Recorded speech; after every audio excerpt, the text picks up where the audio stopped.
All right, here we are at the beginning of January, and this is New Year's resolution season. And while I'm not a huge proponent of New Year's resolutions, most of the time they're kind of like New Year's hopes and generally last about a week. Some of us may have already broken a resolution and it's only like day 2. But what I wanted to do was to give you my top 10 list of how to keep those resolutions going. So this is my top 10 tactics for keeping your New Year's resolutions, right? Because, I know that for me personally, it's a challenge. I beginning of the year, we want to do all of these great things and we get excited. And we set these goals, these resolutions, which are often just like really hope and dream kind of things. And they last as long as our willpower does, which can be hours or days or weeks, rarely months. So what I wanted to do was talk about my top 10 list for how you can beat that statistic. Okay? Are you in? All right.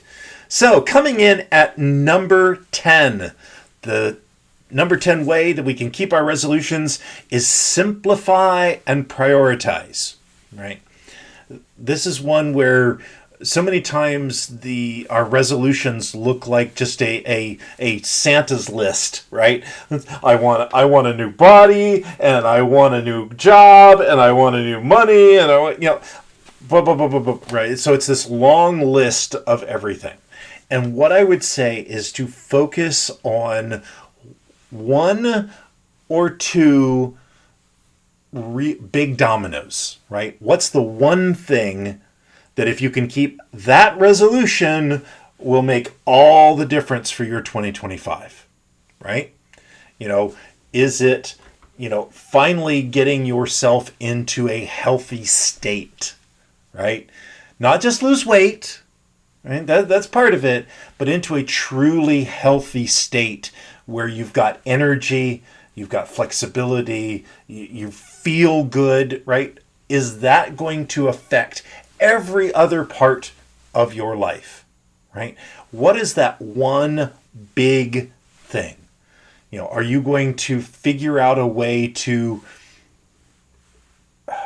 come into balance in your life, right? Where you're not working yourself into burnout, right? That affects everything in your world, right? So what is the one big resolution, the one big domino? And prioritize that, right? So that's number 10. Simplify and prioritize. Number 9 is to visualize success. And now I know this sounds simple, but the amount that we believe in something, the belief that we have that we can do it, determines how much effort and how much energy we're going to put into something. And how much energy we put into something determines the results that we get, right? And so I need you to truly believe that you can achieve that resolution. So here, I want to have some fun with you. I want to do a little exercise, right? Now, if you're watching on video, hopefully you can see this. If you're listening to the audio podcast, if you can do this, I'll try to talk it out. If you're driving, please don't do this, okay? That would be dangerous. All right, so what I want you to do is I want you to stand up, right? Place your feet kind of shoulder width apart. And I want you to lift your hand up straight in front of you, okay? And now what I want you to do is I want you to turn and see how far you can turn, okay? So memorize that spot on the wall, okay? And now what I want you to do is I want you to close your eyes. I want you to imagine lifting your arm up Don't actually lift it up. Just imagine it in your mind's eye. And I want you to imagine turning around and going farther than you did before. And then come back. And it's easy, it's painless, everything, it was really, really comfortable. And now I want you to do it again. Imagine lifting your arm up, twisting around, going like 50% farther, like directly behind you. And it's effortless, it's painless, and it's easy. And you come back. Now one last time, I want you to imagine lifting your arm up and twisting all the way around, almost like to back and front again. And it's easy, it's painless, it's wonderful. Okay? Now, open your eyes. Now I want you to lift your arm up, and I want you to see how far you can point. It's a lot farther, isn't it? I would imagine for everybody that I've ever done this to, just about everybody can go like 20% farther. Sometimes even like 50% farther. It's the magic of visualization. Being able to see your success increases your belief. And the more belief that you have, the more that it's going to, more effort, the more energy that you will put into it, and the better your results. So I want you to figure out what's the resolution that you really want to do. And I want you to visualize that being, it's now December of 2025. You've had a great year. What does that look like? Imagine it, see it, hear it, taste it, smell it. That will help anchor that resolution into your psyche, right? So, number 10 is simplify and prioritize. Number 9 is to visualize that success. Number 8, celebrate the small wins. What are the little steps that are along the way to this resolution, right?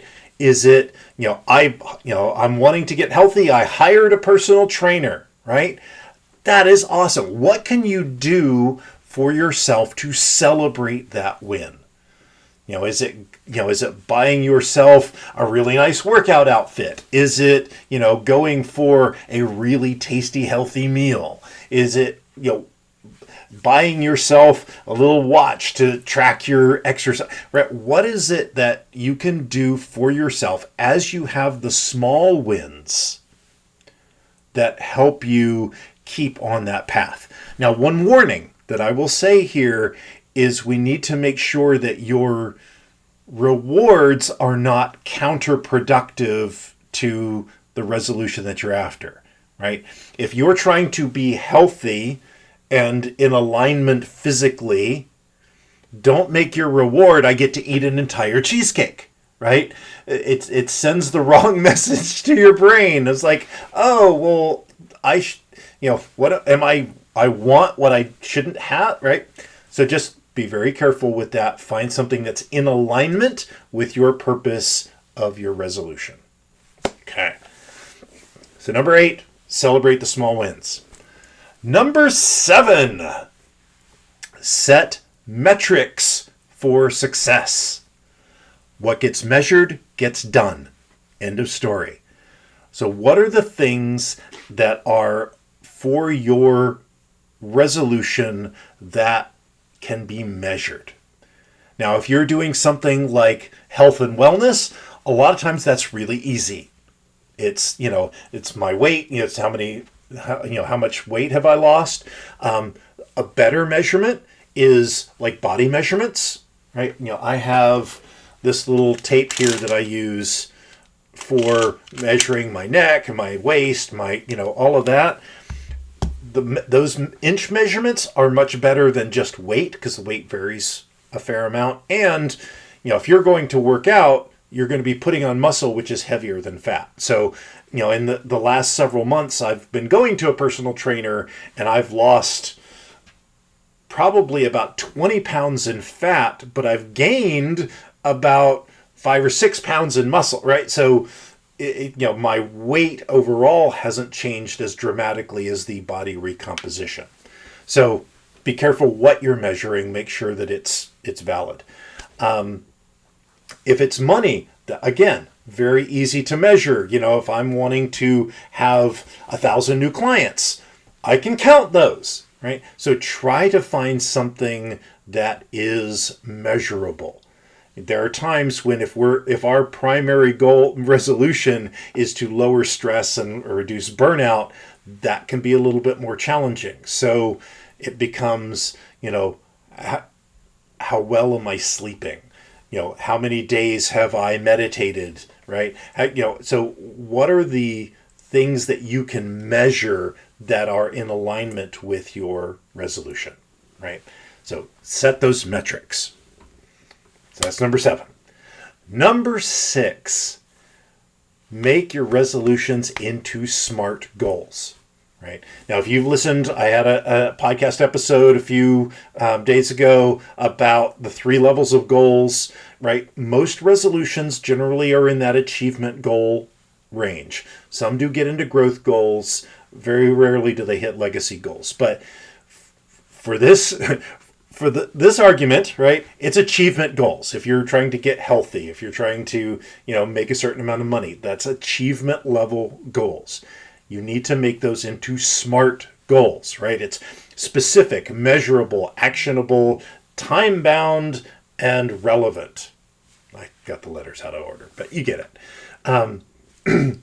So make this, and again, this ties into being able to celebrate the small wins and make it measurable. These SMART goals, it's very specific. It's very measurable, right? It's time bound. You want a time limit on these things so that, if my goal again is to, for physical well-being, by January 5th, I need to have a personal trainer, right? By, February 1st, I will have lost my first whatever pound, right? Set it up so that it is a win for you, and that you've got a clear cut, these are the goals that were going to get me to that resolution. Okay? So, SMART goals. Number 6. Number 5, and this is one of my favorites on this list, is build habits, not just goals. Now, I know I just told you to make goals out of this, right? But what I want you to be doing is to think about what you need to do in order to accomplish this and turn it into a habit. And I love talking about like habit stacking and, atomic habits, all of these different things. But the reality is we need to change our habits, our power rituals, as I like to call them, so that we set ourselves up for an incredible life, right? So it's making sure you set out your workout clothes every morning if you go in the morning, right? How do I adjust my schedule and my life so that it fits into this, right? If I'm going for improving my health and wellness, then I need to know that every, X number of days at 5:30 p.m. or 5 a.m. or whatever it is for you, I have scheduled, this is when I'm going to go work out. I have done a meal plan. I'm using AI to come up with, here's the meal plan that I need, right? You're setting habits. You're setting it up so that it's not a diet. It is not for a little while I'm going to do, this is my life. This is my power ritual. This is my habit. This cannot be a short term, I'm going to do this until. This needs to be my life. Does that make sense? So build habits, not just goals. All right. Number 4. This is one that I really enjoy. It's don't break the chain. Okay. Now I have a little Excel document that I will put a link to the PDF, and it's this little don't break the chain. It's basically got all the days of the month on here. And every day that I do, I've got a list of items that I want to do every day, right? Am I journaling every day? Am I meditating every day? Am I exercising every day, right? Those kinds of things where I put a little X on there. Am I doing a podcast every day? And I'm getting my mark today because I'm doing this right now. And so after a couple of days, you start to have a chain. And the idea is once you get that chain going, you don't want to break that chain.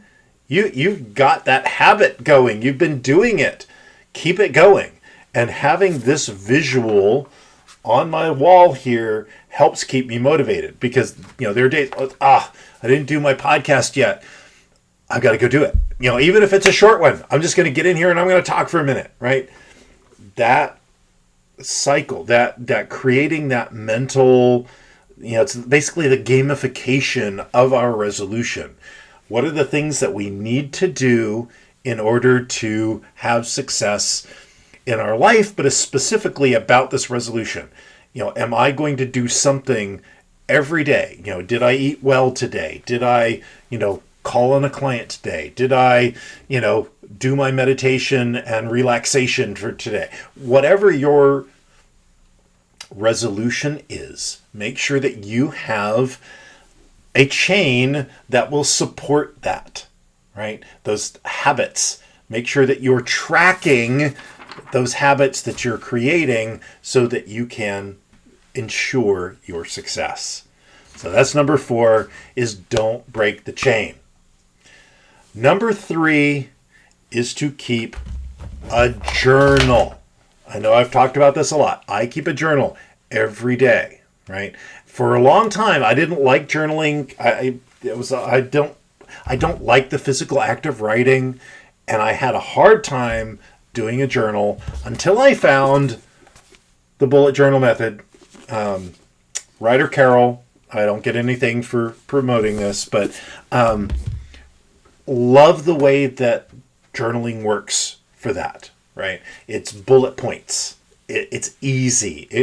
You can, if you want to write long form, if that's your style, awesome. I guarantee you having, because we're after the first now, my thing, I go through all of these back here. Those are my journals for the past 10 years. And I go through them and I review everything. What are the things that were the challenges that I had in the past? How can I overcome that? And what are the recurring themes? So incredibly powerful to have that biography, as you go, biography of yourself. And in there, you'll start to find, for me personally, I track, here's how I slept. Here was my stress level. Here were the I'll just do a bullet point of here's what happened to me today. And you can see patterns in it. The days that my stress level was an 8 or a 9 tied in with, the stuff going on in my life, right? And so it really helps you, especially when it comes to a resolution, a New Year's resolution like we're trying to do. This major change that we're trying to make in our life is, how am I feeling? What's going on? What are the things that are getting in the way? And write that out.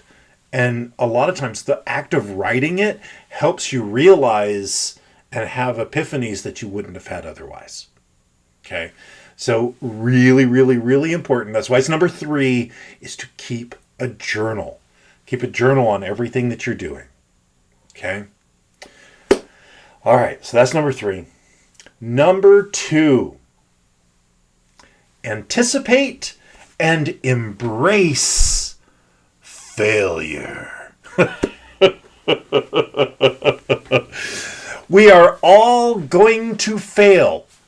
You will fail on your New Year's resolutions, I guarantee you. And that is glorious, fantastic news. Why? Because every time we fail, we learn something. Why? Why did I eat an entire cheesecake when I'm supposed to be trying to lose weight, right? Why did I, decide to, go out and party with friends rather than actually working on my business? Why did I, whatever it is, right? Every time you fail, every time you fall down, I'm trying to eat keto and I had a whole bunch of rice, right? Whatever it is, what led up to that? And this is where, coming back to the journal, it's right that hey, I failed today. I fell off of my keto diet. I didn't go to the gym when I was supposed to, right? I was just tired from work. Well, maybe the reason you were tired at work was that you're really burnt out and you were overstressed, which would be in your journal. And so I need to be looking at, how can I not be so stressed? What are the ways that I can deal with that? What are the systems that I could put into place to counteract that for next time? Because the reality is, we are all going to fail. And it is not failing that matters. It is how long it takes us from when we fail to when we restart. Right? And sometimes it's an hour. Sometimes we restart 5 times in a day. And that's perfectly okay. I give you permission. You hereby have my permission to fail miserably, as long as you try again. Because we're all going to do it. We're all going to fall short. We all want things that we want to be perfect. We can't. It's not in our human nature to be perfect. So you're going to have failures. And understand that failure is an event. It is not a person. You are not a failure. Failure is something that happens to us. It is not who we are. So I want you to welcome and anticipate that you're going to fail. Plan for it. Here's what I'm going to do when I fail. Because that's the way life is. We fail our way to the top. So I want you to be ready for that. That's why it's number 2. It's gonna happen. Plan for it. Embrace it. Love it. And learn from it. Because that's where the magic happens. Okay. Number 1. So that's number 2. Anticipate and embrace failure. Number 1. The number 1 way that you can make sure that you actually achieve your New Year's resolutions is to get a coach or an accountability partner. Get somebody who is invested in your success and get them to help you through it. To see when you failed, when you've fallen down, and to pick you up and say, you know what, it's okay. I've been there too. And somebody that you can see when they do it, right? Somebody that's going to not judge you for failing, not laugh at you. Well, not laugh at you very long, right? There's sometimes where a little bit of laughter helps, but somebody who's going to pick you up, dust you off, and say, we got this. Let's keep going, right? Somebody that you share your don't break the chain. It's like, hey, I'm up to 5. Who's winning, right? A little gamification there, a little bit of positive competition, right? Who do you know that can help you? And, if you really want it, hire somebody, right? Doesn't have to be me. I mean, if you want to, I'm more than willing to help you out. But hire a coach. That's why I pay a lot of money every month for a personal trainer. It's somebody that said, it's like, I have to be there in 2 hours. And I have to pay for it whether I go or not. So I'm going. right? Now my 15-year-old and I go together, so it's family time, right? That's a whole time concentration thing. That's a whole other episode. But who can you get? Preferably hire, because here's the deal. If you pay money, you pay attention. You can get your buddy to go with you and work out.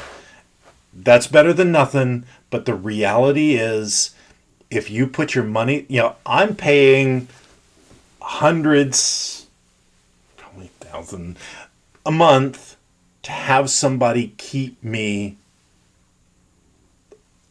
accountable for my physical health, right?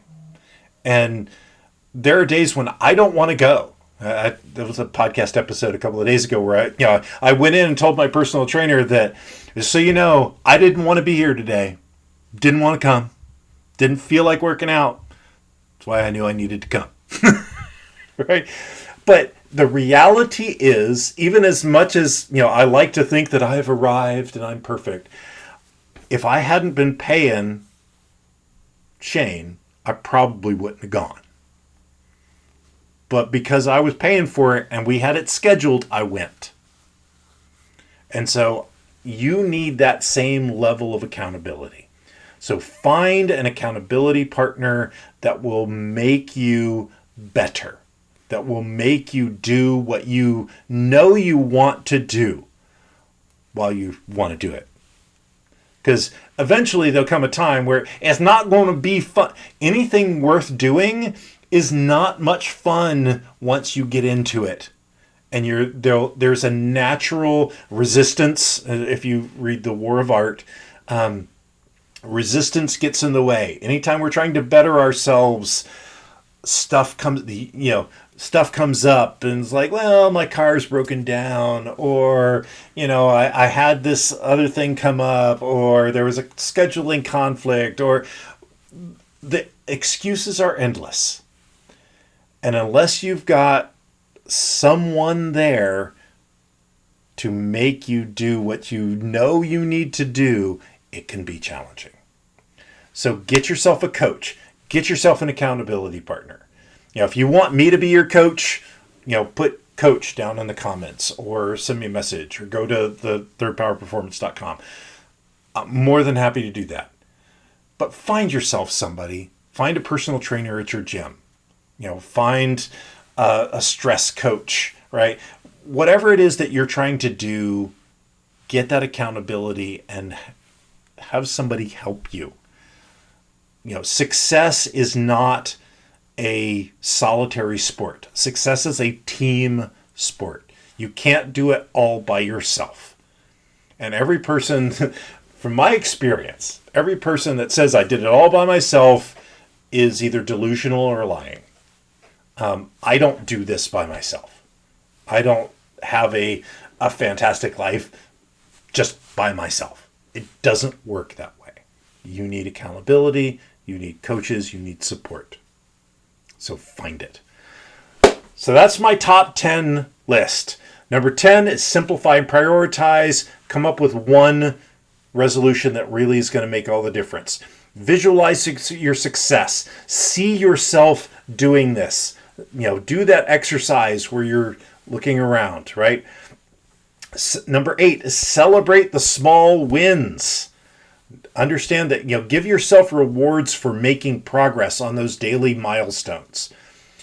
Number 7 is set metrics for success. Make sure you've got small, measurable things that you're measuring that will get you towards your goal. Number 6 is make resolutions into SMART goals. Create SMART goals. Specific, measurable, achievable, relevant, and time-bound goals to help you on your way. Number 5 is build habits, not just goals. So don't just get the list of goals and do the to-do list. How do I create my life so that the goals fall into place naturally? Number 4, don't break the chain. Get your paper. Mark out every time you achieve a goal. You've done the daily item necessary for your resolution, and you mark that off. After a while, you've got a chain. You don't want to break it. Number 3 is keep a journal, right? Write down what's going on in your life, write down where you are, use the bullet journal method. Number 2 is anticipate and embrace failure. It's going to happen. Make it work for you, not against you.